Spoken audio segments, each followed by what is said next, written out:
Hei kaikille ja tervetuloa tähän webinaariin, jossa tarkoitus on käydä hyvin nopeasti lävitse Anstarin uuden Alkolun mitoitusohjelman käyttöliittymä. Varsinaiseen mitoitukseen emme perehdy, vaan nopea tutustuminen, että suunnittelijat pääsevät ohjelmaan käsiksi. Ohjelma on hyvin intuitiivinen käyttöliittymältään, mutta siitä saa silti paljon nopeammin kiinni, kun on vähän nähnyt, miten asiat toimii. Joitain asioita ei osaa välttämättä ajatella, jos ei niitä ole ensin nähnyt. Eli aloitamme tästä ihan Anstarin omalta internet-sivulta, etusivulta. Ja koska mitoitusohjelma on uusi, niin sillä on meillä mainos tässä heti etusivulla. Mutta se löytyy myös tuotteiden ja seinäkenkien, pilarikenkien alta. Ja tästä painamalla päästään Anstarin tuoteportaaliin. Ja käydään lävitse nopeasti tilin luominen, joten kirjaudun tästä ensin ulos. Kun tänne tulee ensimmäisen kerran, niin näkymä näyttää tälle. Eli tässä on Anstarin ohjelmat, joista 2 vanhempaa ovat ladattavia. Ja tämä uusi Alkolum, mistä nyt puhutaan, toimii internet-selaimessa eikä vaadi minkäänlaista lataamista. Mutta käyttäjätili täytyy luoda ja käyttäjätili saadaan luotua tästä ylhäältä. Ja se on äärimmäisen helppoa. Nämä kentät täyttää, niin käyttäjätili on luotu ja välittömästi pääsee ohjelmaan käsiksi. Koska minulla nyt on tili, niin minä kirjaudun sinne, jonka jälkeen uuden ohjelman kohdalla on avausnappi ja vanhojen ohjelmien kohdalla on vielä latausnappi. Ja sitten mennään varsinaiseen itse ohjelmaan. Nyt olemme täällä ohjelman ensimmäisessä näkymässä, mikä on tiedostonäkymä, mistä päästään eri laskentatiedostoihin, kuten me niitä kutsumme, ja niitä voidaan organisoida kansioihin. Ohjelmassa aina oikeassa ylänurkassa on toimintavalikko, missä pystyy vaihtamaan lennossa kieltä suomi-englanti sekä teemaa, tumma teema, vaalea teema. Itse tykkään tummasta teemasta, mutta käytän nyt esityksen aikana vaaleaa teemaa. Automaattinen tallennus voi olla monen mieleen, selitän siitä nopeasti, sekä yhteystietoja ja muutoslogia ja muuta tietoa. Jos herää kysymyksiä tai tarvitsee tukea, niin aina voi ottaa yhteyttä Anstariin. Tätä tukea varten on oma sähköpostiosoitteensa. Eli tässä tiedoston näkemässä meillä on laskentatiedostoja, ja niitä voi tässä järjestellä aivan vaan raahaamalla alas ylös. Sekä kansioita, ja kansiohierarkia on yksitasoinen, eli kansion sisällä ei voi olla enää uusia alikansioita. Tämä on selkeyden vuoksi rajoitettu. Tiedoston voi raahata kansion sisälle, tai se voi raahata kansiosta ulos. Ja täältä vasemmasta ylänurkasta pystytään luomaan uusia kansioita tai laskentatiedostoja.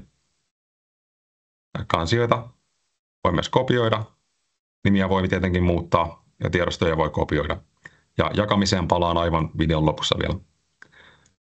Ja suodattimella voi etsiä, jos on paljon tiedostoja, mutta todennäköisesti kannattaa projekti rakennuskohdekohtaisesti luoda oma kansionsa ja laittaa sen alle oman maun mukaan tietenkin laskentatiedostot. Luon nyt uuden kansion, jolle annan nimen.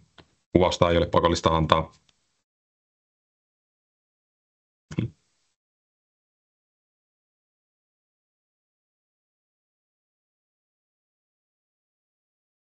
Ja heti kun lisään sen, niin uusi kansio aukeaa.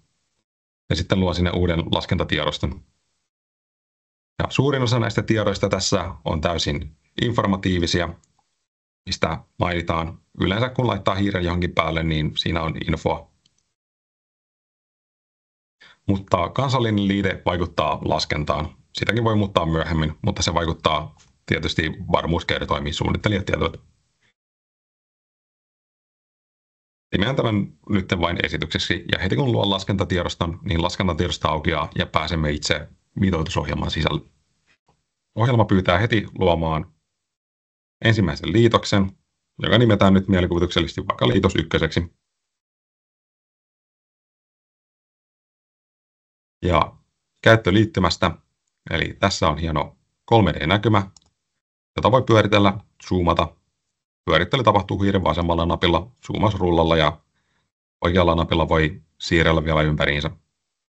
Tuolta pystyy keskittämään oletusnäkymään ja näitä akseleita klikkaamalla saa tiettyjä kulmia näkyviin.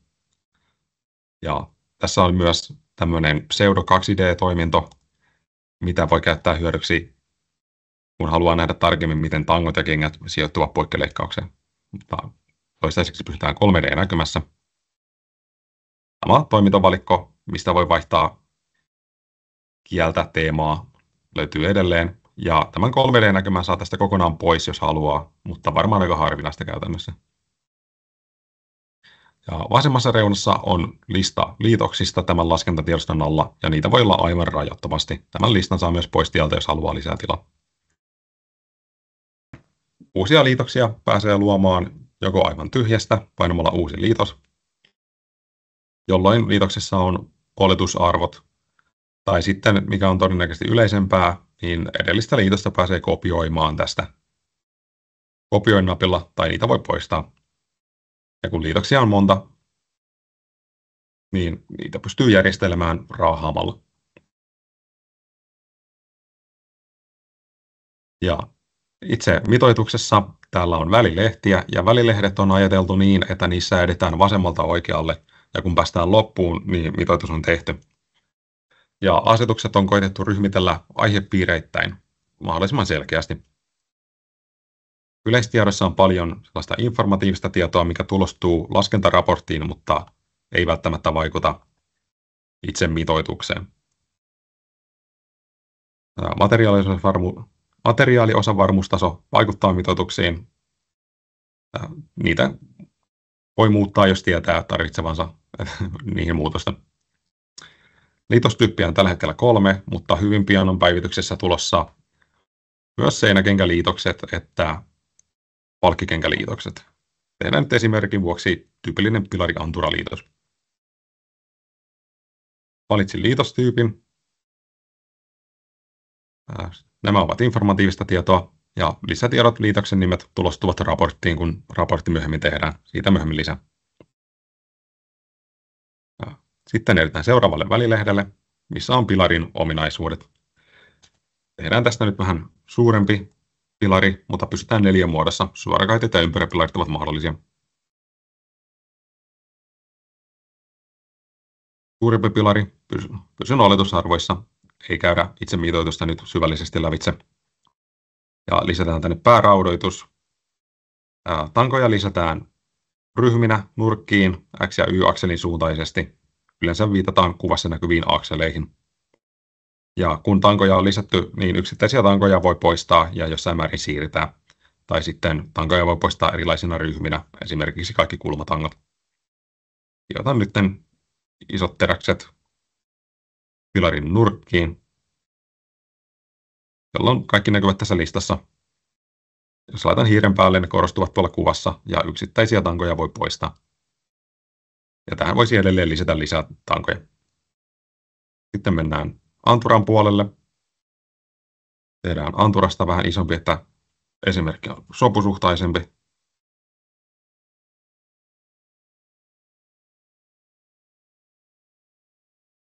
Mutta pysytään epäkeskeisessä ja tyypillisissä materiaaleissa. Sitten sijoitetaan kengät.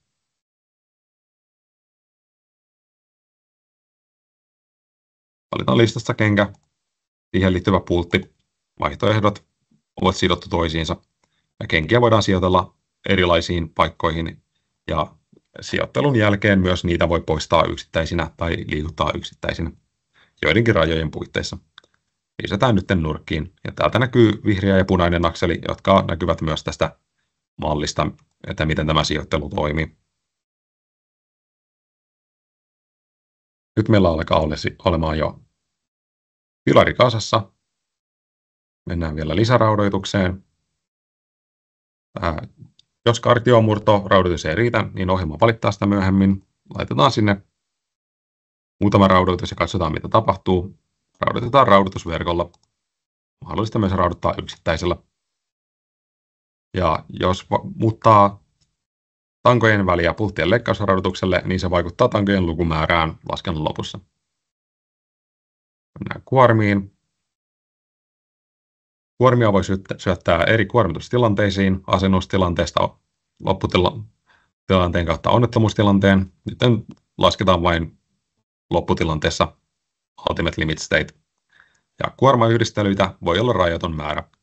Niitä voi lisätä, tai jos on yksi yhdistelmä, niin niitä voi kopioida ja muokata. Ja yksittäisiä yhdistelmiä voi poistaa käytöstä laskennasta tai tuoda takaisin käyttöön. Ja uutena ominaisuutena, jos on paljon kuormitusyhdistelmiä jostain muusta laskentaohjelmasta, niin nyt on myös mahdollista Excelistä liittää kuormitusyhdistelmät tähän kenttään, jolloin tähän ilmestyy nappi, millä ne kaikki kuormayhdistelmät saa kerralla tuotua tänne taulukkoon kuormayhdistelmiksi. Tätä ominaisuutta on toivottu moneen kertaan. Järjestyksen pitää olla sama, mutta jos kuormat ovat Excelissä, niin siellähän niitä on helppo järjestellä. Lisätään esimerkin vuoksi tänne kuormitus.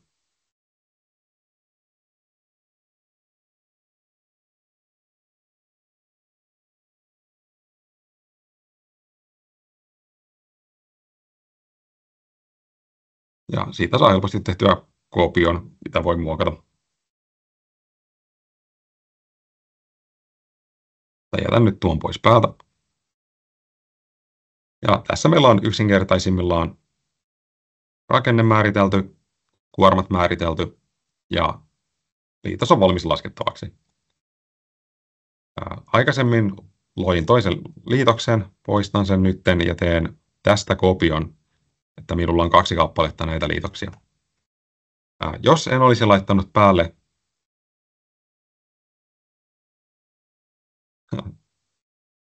hyvä esimerkki. Automaattinen tallennus on päällä. Tallennan silti nyt manuaalisesti, koska se ei varmaan ehtinyt vielä tallentaa. Ja nimeän tämän liitos 2. Ja nyt minulla on 2 liitosta, joissa ei ole mitään eroa. Ja jos haluan laskea yksittäisen liitoksen, valitsen sen ja painan laske. Tai sitten täältä voin laskea kaikki liitokset kerralla. Jos liitoksia on vaikka 10, kaikki saa laskettua kerralla. Ja laskennan jälkeen tänne tulee, kuten vanhassa ohjelmassa, liikennevalot, jotka näyttävät eri asioiden suhteen, oliko laskenta hyväksyttävä. Nyt näyttää, että kartiomurtolisäraudoitus ei kestä. Ja jos painan siitä, niin pääsen tänne tuloksiin, mistä löytyy hyvin seikkaperäisesti eri kuormitustilanteiden ja eri murtotapojen tulokset. Jos kuormitustapauksia on paljon, niin raporttiin ei tulostu aivan kaikkia tuloksia kaikista kuormitustapauksista, koska raportissa voisi tulla monisatasivuinen helposti, vaan kriittisimmät tulokset raporttiin, mutta täältä tulokset välilehdeltä pääsee käsiksi aivan kaikkiin yksittäisiin tuloksiin. Eli nyt nähdään, että kartiomurto ei kestä. Mennään lisäraudoituksiin ja katsotaan, että täällä ei paljon ole näitä kartiomurtoa estäviä lenkkejä. Joten lisätään sinne vähän lisää ja lasketaan uudestaan. Ja nyt kaikki on vihreällä ja sen takia tänne liitoksen viereen tuli myös merkki siitä, että tämä liitos on hyväksytysti laskettu lävitse. Jos laskee monta liitosta, niin tästä merkistä näkee nopeasti, että mitkä liitokset ovat menneet hyväksytysti lävitse ja mitkä eivät. Lasketaan esimerkin vuoksi kaikki liitokset. Ja koska tätä toista kopiota ei muutettu, niin siellä on edelleen tämä sama liian vähäinen raudoitus ja sieltä näkyy, että se ei ole mennyt lävitse, vaan siellä on jotain huomioitavaa. Sitten mennään kuormien puolelle, ei vaan tulosten puolelle. Mennään vielä eteenpäin raportin puolelle. Eli ei ole odotettavissa, että tietokannasta poistettaisiin tulevaisuudessa tänne tehtyjä laskentoja, mutta ei silti ole paras mahdollinen arkistointitapa jättää näitä laskentoja vaan tänne ohjelman sisälle, koska on mahdollista, että Anstarin tuotteisiin tulee muutoksia tai vanhoja tuotteita poistuu tuoteluettelosta tai ohjelmaan tulee päivityksiä, jolloin ehkä monen vuoden päästä näitä vanhoja laskentoja ei pystykään ajamaan samalla tavalla lävitse.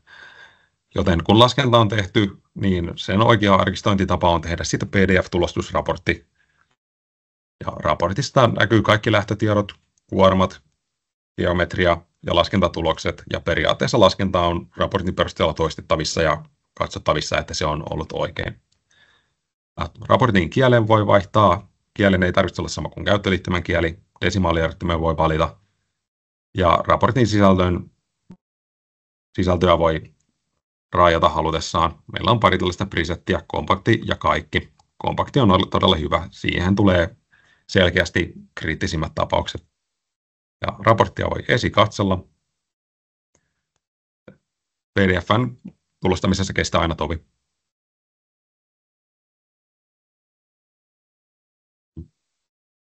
Ja tämä esikatseltava raportti on tismalleen sama kuin ladattava raportti.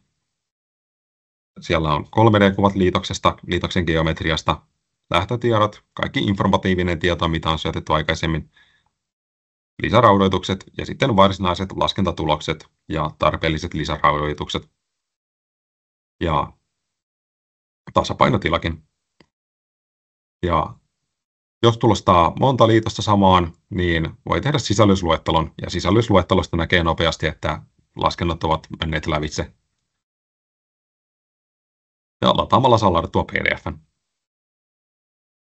Tämän jälkeen palaan vielä tiedostojen jakamiseen, että voi tehdä yhteistyötä muiden suunnittelijoiden kanssa. Eli jos klikkaisin tästä tämän tiedoston nimiä, niin pääsisin muuttamaan yleistietoja. Kansallista liitettä voisin vaihtaa ainoastaan, jos kirjautuisin kokonaan ulos tästä aktiivisesta laskennasta. Mutta näitä informatiivisia tietoja, kuten käyttöikää, paloluokkaa ja kuvausta, nimeä, pääsee muuttamaan lennossa. Ja painan koti, niin pääsen takaisin tänne tiedostonäkemään. Ja tiedostonäkemässä voidaan kopioida kokonaisia esityksiä, kokonaisia laskentatiedostoja tai kansioita. Ja tiedostoja voidaan jakaa. Kansioita ei voi jakaa, vaan jakaminen tapahtuu tiedostokohtaisesti. Tästä painaa jakaa, niin jakamisen kohteella täytyy olla myös käyttäjätili. Mutta kunhan jakamisen kohde on rekisteröitynyt, niin tiedoston pystyy jakamaan pelkästään sähköpostiosoitteen kirjoittamalla. Jaan tämän nyt kollegalleni Anstarilta esimerkiksi.